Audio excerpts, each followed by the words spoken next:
یہ ساری صورتحال ہم ثاقب بشیر صاحب سے ڈسکس کرتے ہیں۔ ثاقب صاحب، ایک تو یہ ہے کہ اس کو ہم باقاعدہ لڑائی کہہ سکتے ہیں ججز کی آج جو ہمیں نظر آ گئی ہے؟ جی بالکل، باقاعدہ لڑائی اس کو ہم کہہ سکتے ہیں، اور جو تلخی ہے بہت زیادہ بڑھ چکی ہے۔ آپ نے جسٹس جمال خان مندوخیل کا وہ لب و لہجہ آپ نے دیکھا ہوگا، وہ ٹریڈیشن کی بات کر رہے تھے کہ ہماری طرف لوگ جو ہے وہ دھیان رکھتے ہیں، اس طرح کرتے ہیں، اس طرح کرتے ہیں، اور جو وہ بار بار پوچھ رہے تھے کہ جو میرا کون سا کنفلکٹ آف انٹرسٹ ہے جو میرے والے سے کہا جائے، بتائیں مجھے۔ مطلب اس طرح کی لینگویج جو ہے وہ بڑی سخت ہوتی ہے، اور وہ اس بات کو کم از کم 15 منٹ انہوں نے ڈسکس کیا کہ میرا کیا، میں نے کون سے پیسے لے لیے ہیں، میں کیا فائدہ لے رہا ہوں، میرا کون سا کانفلکٹ آف انٹرسٹ ہے۔ نہیں 15 منٹ کیا، وہ 1 گھنٹہ وہ اس معاملے کو چلاتے رہے، جس کے حوالے سے پہلے منٹ میں ہی جو ایڈیشنل رجسٹرار ہے نظر عباس، ان کے وکیل نے پہلے منٹ میں یہ کہا کہ ہم یہ اپیل وڈرا کر رہے ہیں۔ تو انہوں نے کہا آپ جو ہے وہ وڈرا کر رہے ہیں، اور وہیں سے بات جو ہے وہ چلاتے چلاتے منصور علی شاہ کا آج کا فیصلہ جو ان کے سامنے نہیں تھا اس کو بھی ڈسکس کیا، اس پہ آبزرویشن بھی تھیں، غصہ بھی کیا،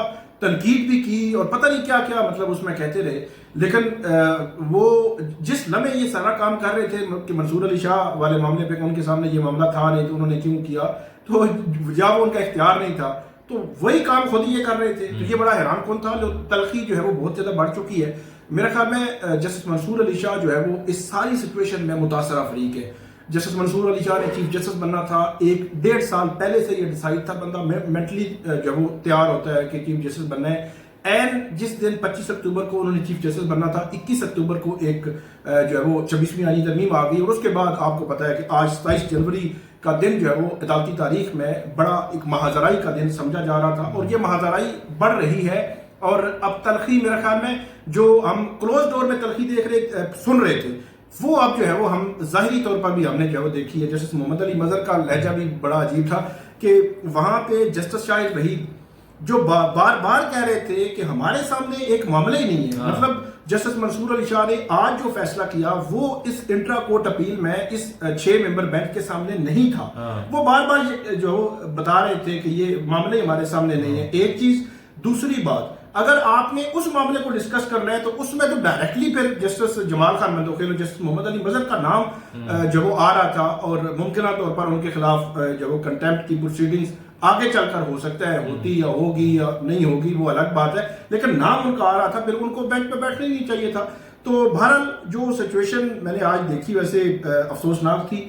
جسٹس صدر من اللہ نے بڑا افسوس کا اظہار بھی کیا، اور اس کو عدلیہ جو ہے وہ پہلے ہی 26ویں ترمیم کے بعد بہت زیادہ کمزور ہوئی، اب ایسی چپکلش کے بعد مزید جو ہے وہ کمزور ہوگی، اور ایسے لگتا ہے کہ جو قوتیں یہ چاہتی ہیں کہ ان ججز کو ڈیوائیڈ کیا جائے وہ کافی حد تک کامیاب، اور ادارے کو کمزور کیا جائے، کیونکہ ادارے کا کمزور ہونا بہت سارے لوگوں کے فائدے میں ہے، سیاسی اور غیر سیاسی دونوں قسم کی قوتوں کے فائدے میں ادارے کا کمزور ہونا، اور ایسا لگتا ہے کہ یہ فائدہ یہ اپنے مقصد میں کامیاب ہو رہے ہیں۔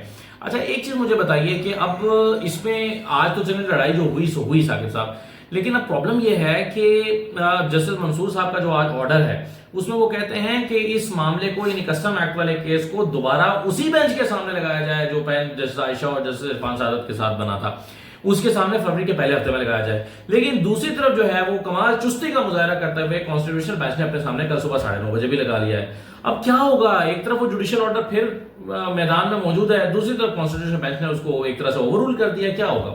اب جو کانسٹیٹیوشن بینچ ہے اپنا غصہ بظاہر ایسے لگتا ہے کہ کل وہ نکالیں گے کہ یہ کیسے ہوا، یہ ہمارا کیس تھا اور ہمارے سامنے آنا تھا، یہ وہ سن ہی نہیں سکتے تھے، جب سن نہیں سکتے تھے تو اس معاملے کو اتنا جو ہے وہ متنازع بنا دیا اور کنٹیمپٹ کی پروسیڈنگ شروع کر دی۔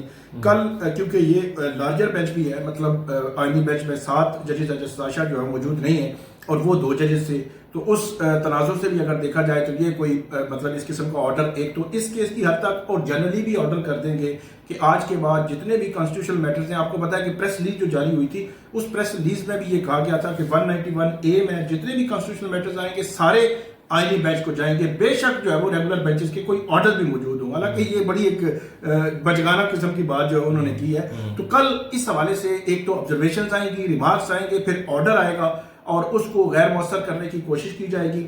اور میرا خیال ہے کہ ایک تو full court justice chief justice Yahya Afridi کی جو ماضی ہم نے دیکھ لیا 21 اکتوبر سے آنورڈ وہ موجود ہے۔ 31 اکتوبر کو جسٹس منیب اختر اور جسٹس منصور علی شاہ انہوں نے پریکٹس اینڈ پروسیجر کمیٹی میں بیٹھے، انہوں نے ایک فیصلہ کیا کہ 4 نومبر کو 26ویں آئینی ترمیم کے خلاف درخواستیں فل کورٹ کے سامنے لگائی جائیں۔ تو جسٹس جو چیف جسٹس یحییٰ آفریدی ہیں، ظاہر سی بات ہے رجسٹرار ان کے انڈر ہیں، انہوں نے اس کمیٹی کے اس فیصلے پر عمل نہیں کیا، نہ کروایا. تو اس سے جو ہے وہ میرا جو خیال ہے کہ چیف جسٹس یحییٰ آفریدی تو یہ فل کورٹ کبھی بھی نہیں بنائیں گے. اور اس سے قبل جب کمیشن میں یہ بات ہوئی تھی تو کمیشن میں بھی ان کی جانب سے یہ کہا گیا تھا کہ کیونکہ یہ کانسٹیٹیوشنل میٹر ہے 26ویں آئینی ترمیم کے خلاف، تو یہ کانسٹیٹیوشنل بینچ اور کانسٹیٹیوشنل بینچز کی جو کمیٹی ہے اس نے ہی دیکھنا ہے. یہ جوڈیشل کمیشن میں جب بات ہوئی تھی کہ 26ویں آئینی ترمیم کے خلاف درخواستیں جو سنی جانی ہیں. آپ کے خیال میں جسٹس منصور نے اس بات کا خیال رکھا ہے فیصلہ جاری کرتے ہوئے کہ اگر اس پر بھی عمل درآمد نہ ہوا تو کیا ہوگا؟ یعنی یہ بھی تو ہو سکتا ہے نا کہ جسٹس منصور کے اس فیصلے پہ بھی عمل درآمد نہ ہو، پھر ایک اور کنٹمپٹ آف کورٹ ہو. میرا خیال ہے کہ اس میں وہ فیصلے پر عمل درآمد نہ ہو تو پھر وہ ریکارڈ کی درستگی کے لیے وہ کہتے ہیں کچھ چیزیں انہوں نے ریکارڈ پہ لے آئی ہیں کہ یہ معاملہ ہوا ہے. اصل میں ہمارے جو دیکھنے والے ہیں ان کے لیے آسانی کر دیں کہ اس معاملے میں جسٹس منصور علی شاہ اگر یہ کام کر بھی دیتے، اچھا جو اپیل تھی ان کے پاس سندھ ہائی کورٹ کی کسٹم ایکٹ سے متعلقہ تھی، اچھا اس ایکٹ میں جو تشریح انہوں نے کرنی تھی تشریح نہیں کر رہے تھے. وہ آرٹیکل 191A میں جو اختیار واپس لیا جا سکتا ہے یا نہیں لیا جا سکتا اس کو انہوں نے دیکھنا تھا. اچھا یہ معاملہ ان کے سامنے تھا ہی نہیں، مطلب جس منصور کے بینچ کی میں بات کر رہا ہوں. اب اگر اپیل وہ کسٹم ایکٹ والی ہوتی، کسٹم ایکٹ میں تشریح کرتے تو پھر تو نظر ثانی تھی. اگر یہ معاملہ دیکھتے تو میرے خیال میں یہ اس معاملے کے خلاف اپیل ہوتی، کیونکہ اب جو کنٹمپٹ آف کورٹ والا معاملہ اسی کیس میں سے نکلا تو اس کے خلاف اپیل آ گئی. تو اسی کیس میں سے ایک نئی چیز نکلتی کہ آرٹیکل 191A میں اختیار واپس لے سکتا ہے یا نہیں، یہ معاملہ ان کے سامنے نہیں تھا. اگر اس پہ فیصلہ دیتے تو اپیل آ جاتی. اپیل میں یہ ہوتا کہ وہ بیٹھ کے کہتے کہ جسٹس منصور بینچ کا یہ اختیار ہی نہیں تھا، یہ آئینی بینچ کا اختیار تھا، اس لیے ہم اس کو قلعدم کراتے ہیں. یہ تو آئینی بینچ کا اختیار تھا، لیکن کیا کوئی بینچ اپنے دائرہ اختیار کا جائزہ تو لے سکتا ہے نا؟ یہ تو اس کو آئین نہیں روکتا. یہ تو جسٹس منصور کر ہی سکتے تھے کہ وہ یہ جائزہ لے لیتے کہ ہمارا دائرہ اختیار کیا بنتا ہے، اس کا جائزہ لینے میں کیا عرض تھا؟ کوئی حرج نہیں تھا. یہ پہلے تھی 17 جنوری کو دن کو انہوں نے 1 گھنٹے میں 2 میٹنگز کی.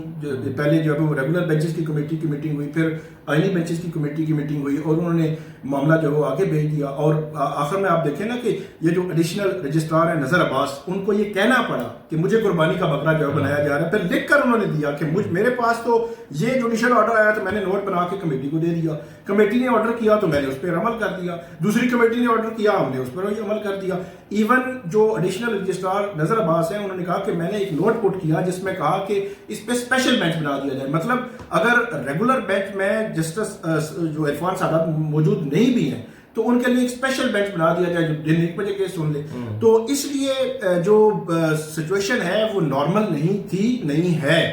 اب معاملہ آتا ہے کہ چیف جسٹس یحییٰ آفریدی اور جسٹس امین الدین خان یہ اس سارے سسٹم کے 26ویں ترمیم کے بینیفیشری بھی ہیں، ان کا کنفلکٹ آف انٹرسٹ بھی ہے. کیا بینیفٹ لیا انہوں نے؟ سارا دن مجھے پوچھتے رہے میں نے کیا بینیفٹ لیا، مجھے کیا فائدہ ہو رہا ہے اس سے. چیف جسٹس یحییٰ آفریدی جو ہے انہوں نے 3 سال کے بعد چیف جسٹس بننا تھا اور وہ 3 سال پہلے بن نہیں. وہ تو ہے، اس سے بڑا کنفلکٹ نہیں. یہ جسٹس جمال احمد جسٹس مظہر کی میں بات کر رہا ہوں. جسٹس مطلب ان کو ایک اتنی پاورفل کمیٹی میں بٹھا دیا گیا. پاورفل کمیٹی مطلب آئینی بینچز کی کمیٹی، جتنے بھی آئینی معاملات ہیں اس میں اس کمیٹی نے ڈیسائیڈ کرنا ہے کہ یہ کس بینچ میں جانا ہے. پھر جب جو بینچ ہے اس میں بھی وہ موجود ہے. مطلب آپ یہ کہہ سکتے ہیں کہ سپریم کورٹ میں ایک سپیریئر کلاس. وہ تو کہتے ہیں ہمارا کام بڑھ گیا اس سے، ہم تو دوپہر شام تک کام کرتے رہتے ہیں. تو کہہ دیتے کمیشن کو کہہ دیتے جی مجھے ریگولر کمیٹی میں بھیج دیں، ریگولر بینچز میں بھیج دیں. وہاں تو خوشی خوشی وہ بیٹھ گئے، وہ کہتے ہیں ہم یہ بھی دیکھیں گے، ہم یہ بھی دیکھیں گے. اگرچہ یہ جو آئینی بینچ ہے اس نے کوئی ابھی تک ایک فیصلہ بھی نہیں دیا ایسا کہ جس کو ہم ابھی بیٹھ کے ڈسکس کر رہے ہوتے کہ یہ جناب آئینی بینچ نے ایک نئی جو وہ بتایا ہے، ایک لا بتایا ہے کہ نئی تشریح آئی ہے، اس حوالے سے ہم ڈسکس کر رہے ہوتے. 3.5 ماہ ہو گئے ہیں، جسٹس امین الدین خان کے بینچ نے کوئی ایک فیصلہ بھی نہیں دیا. اب جو ہے وہ یہ 26ویں آئینی ترمیم اور یہ جو ملٹری کورٹس والا معاملہ ان کے سامنے آیا ہوا ہے اس کیس کو بھی انہوں نے خراب کیا ہے. انیشلی تو خراب ہو گیا، اب آگے دیکھیں گے اس کو کیسے یہ چلائیں گے. لیکن یہ کہ یہ دونوں معاملات ہیں، اب دیکھتے ہیں کہ ان کو کیسے آگے بڑھیں. آخری بات یہ ہے ثاقب صاحب، یہ بتائیے کہ یہ جو 26ویں ترمیم کے معاملے پر آج سماعت ہوئی ہے اس میں تمام وکلاء کا خیال تھا کہ فل کورٹ بننا چاہیے، اگرچہ بینچ اس میں ریلکٹنٹ تھا، وہ نہیں سمجھتا تھا کہ یہ ہونا چاہیے، اس کو وہ اپوز بھی کیا، لیکن بہرحال بادل نخواستہ انہوں نے وہ بینچ بنایا ہے. وہ معاملہ جو ہے وہ اب اس کے نوٹس جاری کیے ہیں. اب وہ جو نوٹس جاری ہوئے ہیں 3 ہفتے کے بعد اس کو سنا جائے گا. آپ کو کتنے امکانات لگ رہے ہیں کہ فل کورٹ کی طرف یہ معاملہ ریفر کیا جا سکتا ہے؟ میرا خیال ہے کہ کوئی رستہ نہیں ہے، کوئی حل نہیں ہے. اب وہ کیا کہتے ہیں کہ امکانات پہ ہم بات کرتے تھے تو بعد میں وہ امکانات درست ثابت نہیں ہوئے. وہ 26ویں آئینی ترمیم ہو، وہ مخصوص نشستوں کے کیس کا فیصلہ ہو کہ اس پر عمل درآمد ہوگا، ہو ہی نہیں سکتا. نہیں ہو، مطلب یہ کیسے ہو سکتا ہے کہ سپریم کورٹ کے فیصلے پر عمل درآمد لیکن نہیں ہوا. 26ویں آئینی ہم کیسے 2/3 میجارٹی پوری ہوگی؟ پھر آپ نے دیکھا ادھر ادھر سے ملا جلا کے انہوں نے کر دی. تو اب جو ہے وہ یہ آئینی بینچ بھی کچھ ایسی انہونی کر سکتا ہے، یہ کہے کہ بے شک ہمارا جو ہے وہ مفادات کا ٹکرا ہوا ہے، جو کچھ بینیفیشری بھی ہیں ہم خود ہی سنیں گے. یہ ہو سکتا ہے، وگرنہ تو مطلب اور وہ کیا کہتے ہیں سر سے اتار کے جو لوگ مرضی کہتے رہیں ہم ہی سنیں گے. تو یہی ہو سکتا ہے، وگرنہ تو یہ فل کورٹ کو ہی سننا چاہیے. بہت شکریہ ثاقب بشیر صاحب. آج صرف یہی افسوس کی بات نہیں ہے کہ آج بڑا سیاہ تاریخ اور سیاہ ترین دن ہے جوڈیشری کی تاریخ کا. انفارچونیٹلی آنے والے دنوں میں جو ہونے جا رہا ہے، جو کل ہونے جا رہا ہے، جو آگے ہوگا، وہ اس سے بھی بھیانک نظر آ رہا ہے. اللہ کرے ایسا نہ ہو، لیکن دکھائی یہی دے رہا ہے. اجازت دیجیے، اللہ حافظ.